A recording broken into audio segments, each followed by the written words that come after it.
Hello students, आज हम देखेंगे ग्लाइकोलिसिस को। तो सेलुलर रेस्पिरेशन हमारे पास 3 स्टेप्स पर मुश्तमिल होती है। एक हमारे पास ग्लाइकोलिसिस का स्टेप होता है, फिर क्रेब्स साइकिल और फिर इलेक्ट्रॉन ट्रांसपोर्ट चेन। तो मैंने इसकी थोड़ी सी तरतीब ऊपर नीचे कर दी है कि मैंने आपको पहले क्रेब्स साइकिल पढ़ा दिया है, लेकिन कोई बात नहीं, इंशाल्लाह आज की वीडियो में हम ग्लाइकोलिसिस को देख लेंगे और अगली स्टेप में हम इलेक्ट्रॉन ट्रांसपोर्ट चेन को देखेंगे।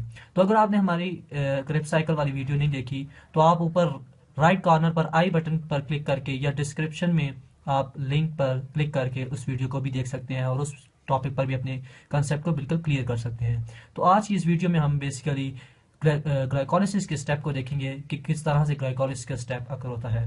तो ग्लाइकोलिसिस का अगर हम देखें तो लफ्ज जो है वो हमारे पास दो लफ्ज से मिलकर बना है, एक ग्लाइको और दूसरा लाइसिस।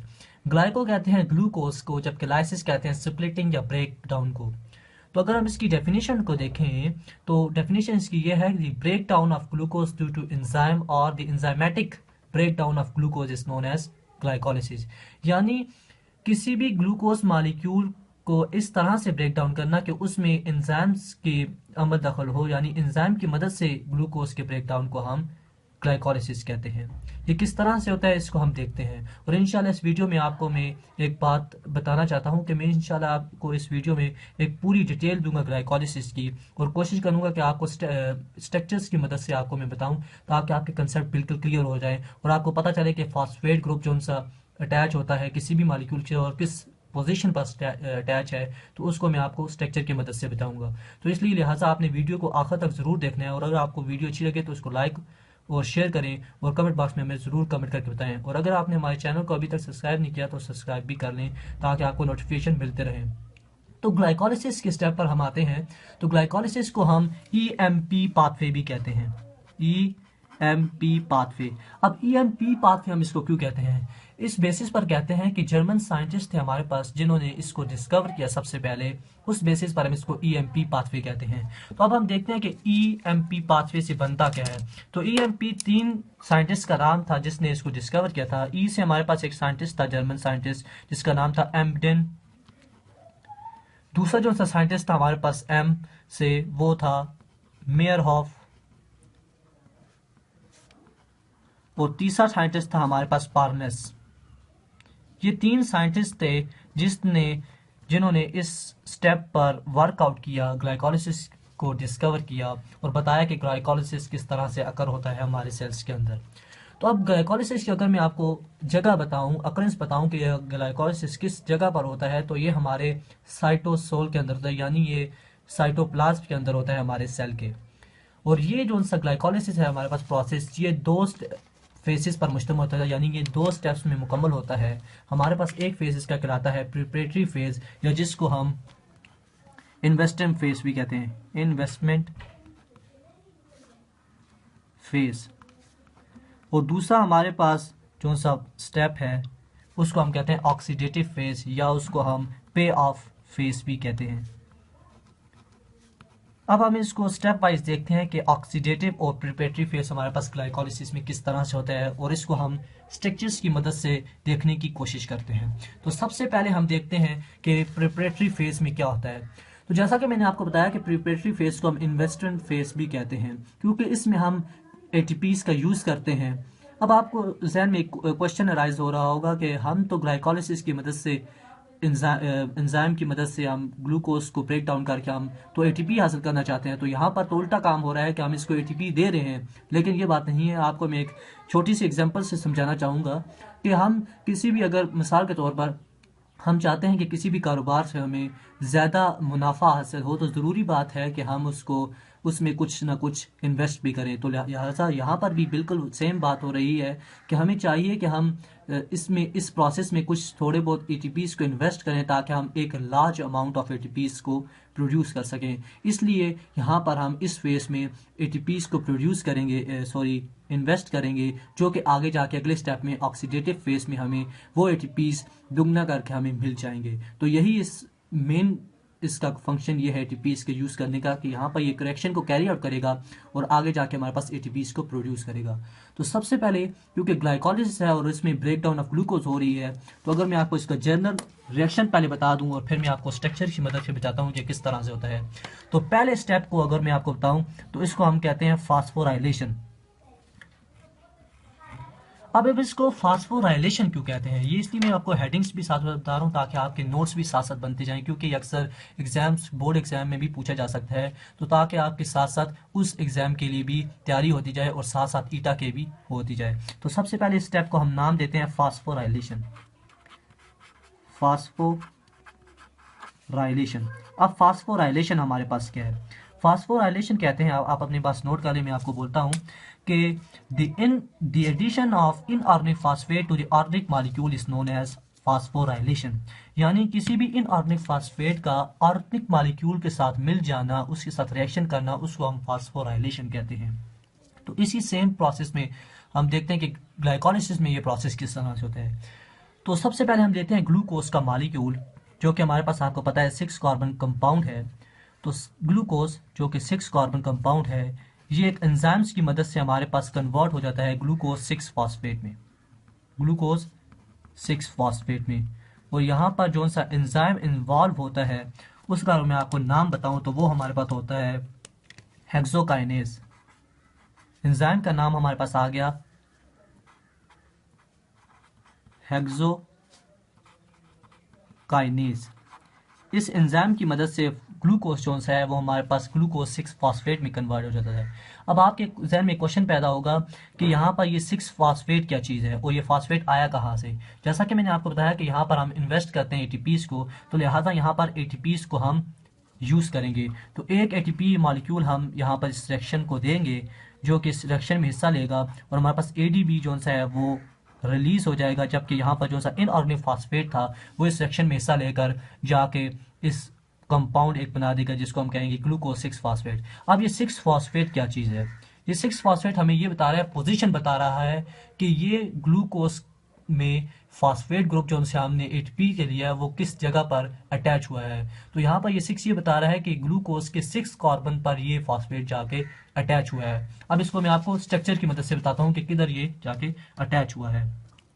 तो अगर मैं स्ट्रक्चर बनाऊँ तो हमारे पास स्ट्रक्चर कुछ इस तरह से होता है कि आपको पता है कि सिंपली हमारे पास जो सा ग्लूकोज का स्ट्रक्चर है वो इस तरह से होता है। ये मैं बना रहा हूँ आपके सामने। यहाँ पर हमारे पास होता है CH2OH, यहाँ पर H, ये OH, H, OH, H, H, OH, और यहाँ पर भी हमारे पास H और OH। तो ये हमारे पास सिंपल एक ग्लूकोज का मॉलिक्यूल है जिसका स्ट्रक्चर कुछ इस तरह से है, जिसमें हमारे पास आपको पता है कि ग्लूकोज का जो सा मॉलिक्यूल है उसका अगर मैं आपको फार्मूला बताऊं तो वो है हमारे पास C6H12O6। तो ये हमारे पास स्ट्रक्चरली हमने इसको ऐसे हम इसको बनाते हैं। तो ये ग्लूकोज का सिंपल एक मॉलिक्यूल है और यहाँ पर ये आप कार्बन अगर गिनती कर लें तो ये हमारे पास फर्स्ट कार्बन यहाँ पर अटैच है जिसको मैंने शो नहीं किया, वहाँ पर मैं लिख देता हूँ फर्स्ट कार्बन, ये सेकेंड आ गया हमारे पास, ये थर्ड, ये फोर्थ और ये हमारे पास फिफ्थ और ये हमारे पास 6 कार्बन आ गया।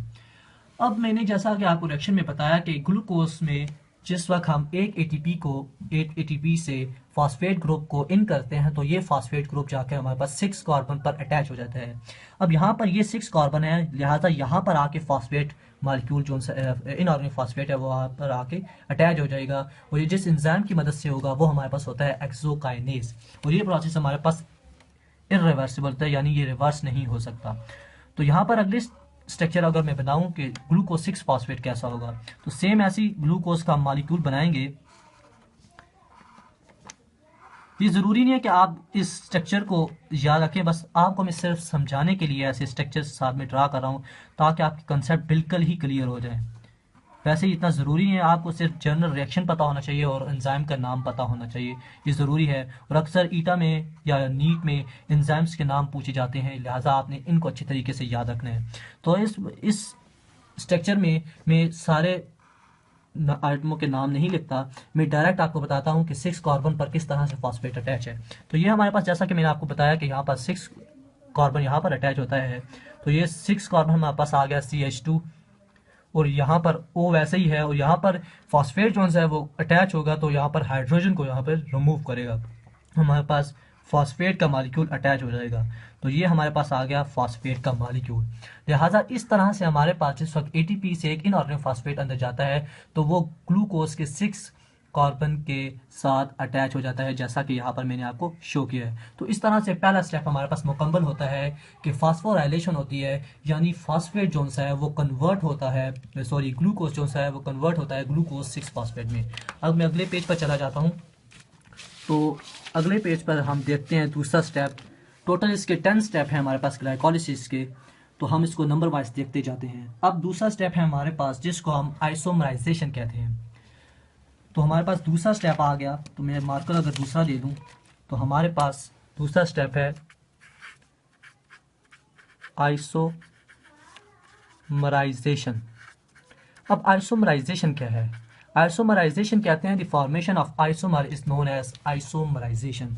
अब आइसोमराइजेशन में हमारे पास क्या होता है कि यहाँ पर आइसोमर्स बनते हैं। अब आइसोमर्स क्या चीज़ है इसको मैं आपको समझाने की कोशिश करता हूँ। आइसोमर्स वो कंपाउंड्स होते हैं जिनका स्ट्रक्चर डिफरेंट होता है लेकिन उनका फार्मूला बिल्कुल सेम होता है। जैसे हम ग्लूकोज या फ्रुक्टोज की मिसाल ले लेते हैं, क्योंकि ग्लूकोज और फ्रुक्टोज बिल्कुल सेम कंपाउंड है, सेम शुगर है, लेकिन इनमें ये होता है कि थोड़ा स्ट्रक्चर का मुख्तलिफ होता है इनका।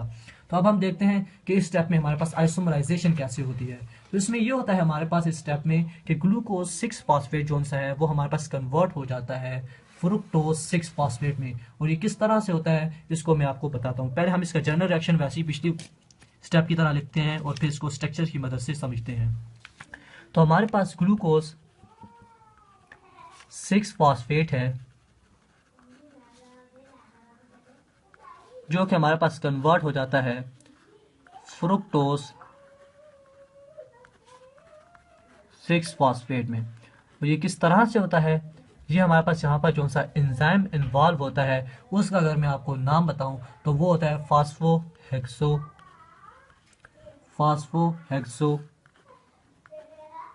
आइसोमरेज।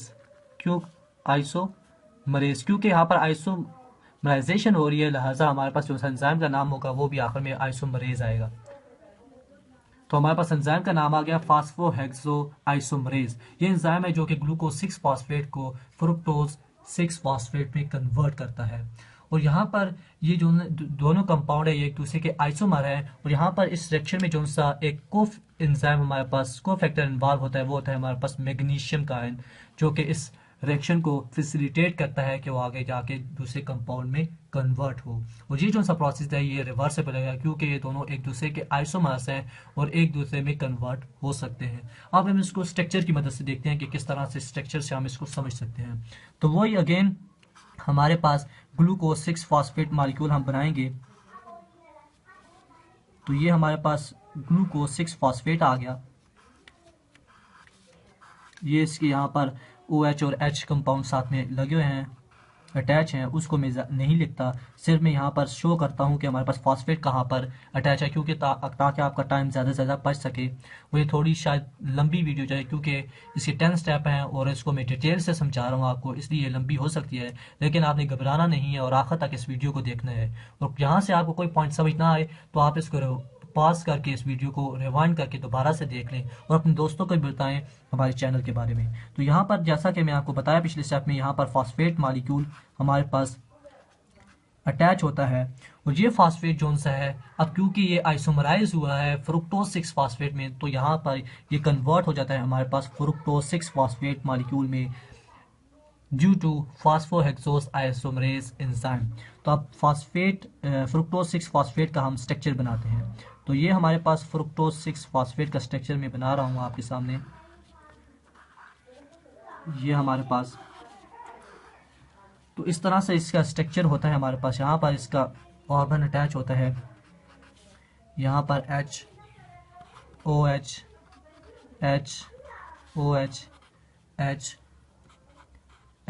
और यहाँ पर हमारे पास CH2, वही वाला फॉस्फेट ग्रुप हमारे पास अटैच है। अब इसको मैं समझाता हूँ आपको। अब ये हमारे पास ग्लूकोज 6 फॉस्फेट है जबकि ये हमारे पास फ्रुक्टोज 6 फॉस्फेट का स्ट्रक्चर है। ये फ्रुक्टोज है हमारे पास और ये इसका अगर हम काउंट करें नंबर ऑफ कार्बन कहाँ पर अटैच है तो पहला कार्बन यहाँ पर है हमारे पास, दूसरा यहाँ पर है, तीसरा, चौथा और ये पांचवा हमारे पास सॉरी ये ऊपर है एक 2 3 4 5 और ये 6।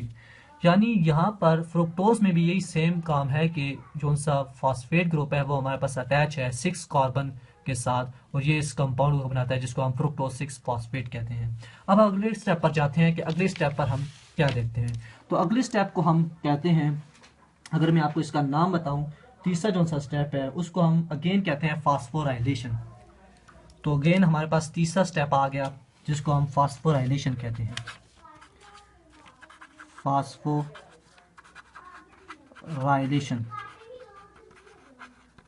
तो हमारे पास अगला स्टेप आया फास्फोराइलेशन। अगेन वही the addition of inorganic phosphate to the organic molecule is known as phosphorylation. अब इस स्टेप में हमारे पास क्या होता है कि फ्रुक्टोज 6 फॉस्फेट जो है वो कन्वर्ट हो जाता है फ्रुक्टोज 1,6 फॉस्फेट में। तो जनरल रिएक्शन हम लिखते हैं, मैं फ्रुक्टोज को सिंपली एफ से डिनोट कर रहा हूँ क्योंकि हमारे पास टाइम कम है, टाइम हम ज़्यादा ज़ाया नहीं करते। तो फ्रुक्टोज 6 फॉस्फेट जो है वो हमारे पास कन्वर्ट हो जाता है फ्रुक्टोज 1,6 फॉस्फेट में, फ्रुक्टोज 1,6 फॉस्फेट। अब 1,6 हमें ये बता रहा है पोजीशन ऑफ फॉस्फेट के फॉस्फेट किस ग्रुप पर किस कार्बन के साथ अटैच है। एक फॉस्फेट हमारे पास 1 कार्बन के साथ अटैच है फ्रुक्टोज के और दूसरा 6 कार्बन के साथ अटैच है। और यहाँ पर जो सा एंजाइम इन्वॉल्व होता है उसको हम कहते हैं फास्फो फ्रुक्टोकाइनेज। ये हमारे पास एंजाइम इन्वॉल्व होता है जो कि इस रिएक्शन को कैरी आउट करता है। और यहाँ पर अगेन हमारे पास जो सा एक और हमने फॉस्फेट ऐड किया है इनऑर्गेनिक फॉस्फेट, वो अगेन हम एटीपी से लेंगे, एटीपी इस रिएक्शन में इन्वॉल्व होगा और एटीपी हमारे पास रिलीज होंगे और इनऑर्गेनिक फॉस्फेट जो सा इस रिएक्शन में हिस्सा लेगा और इस रिएक्शन को कैरी आउट करेगा। और अगेन यहाँ पर जो सा एक को फैक्टर हमारे पास इन्वॉल्व होता है इस रिएक्शन में, होता है हमारे पास मैग्नीशियम आयन, जो कि इस रिएक्शन को फैसिलिटेट करता है और इस रिएक्शन को आगे कैरी आउट होने देता है। तो ये हमारे पास हो गया प्रोसेस। अब हम इसको स्ट्रक्चर की मदद से देखते हैं कि स्ट्रक्चर की मदद से हम किस तरह से इसको कर सकते हैं। थोड़ा सा लाइट का प्रॉब्लम हो रहा है तो मैं लिहाजा यहाँ पर लाइट लगा लेता हूँ ताकि आपको सही इमेज की जो सी क्वालिटी है वो ज़्यादा अच्छी हो जाए और आपको सही अच्छे तरीके से समझ आए और नज़र भी आए, और साथ साथ आप इसको नोट भी करते जाएं क्योंकि इंपॉर्टेंट है। अब हम इसको स्ट्रक्चर की मदद से देखें तो हमारे पास हम अगेन वही स्ट्रक्चर बनाएंगे फ्रुक्टोज 6 फॉस्फेट का। तो ये हमारे पास फ्रुक्टोज 6 फॉस्फेट का स्ट्रक्चर आ गया। यहाँ पर 6 कार्बन के साथ हमारे पास अटैच है फॉस्फेट ग्रुप और ये कन्वर्ट हो जाता है फास्फोफ्रुक्टोकाइनेज एंजाइम की मदद से हमारे पास फ्रुक्टोज 1,6 फॉस्फेट। यही स्ट्रक्चर सेम होगा लेकिन यहाँ पर 1 कार्बन के साथ हमारे पास फॉस्फेट अटैच हो जाएगा। तो जल्दी से मैं आपको वो भी बता देता हूँ बना के। तो ये हमारे पास सिंपली फ्रुक्टोज आ गया, ये हमारे पास फर्स्ट कार्बन है, यहाँ पर फर्स्ट कार्बन, ये सेकंड कार्बन है, ये थर्ड, फोर्थ, फिफ्थ और यहाँ पर 6, जिसके साथ भी हमारे पास फॉस्फेट मॉलिक्यूल अटैच है।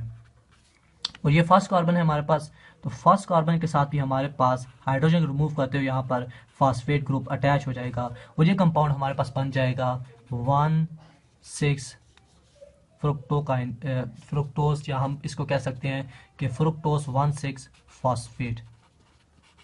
तो ये हमारे पास सिंपल कंपाउंड है।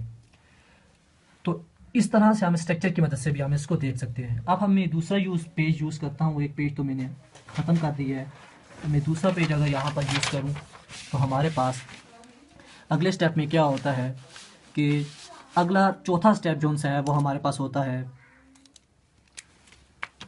स्प्लिटिंग का।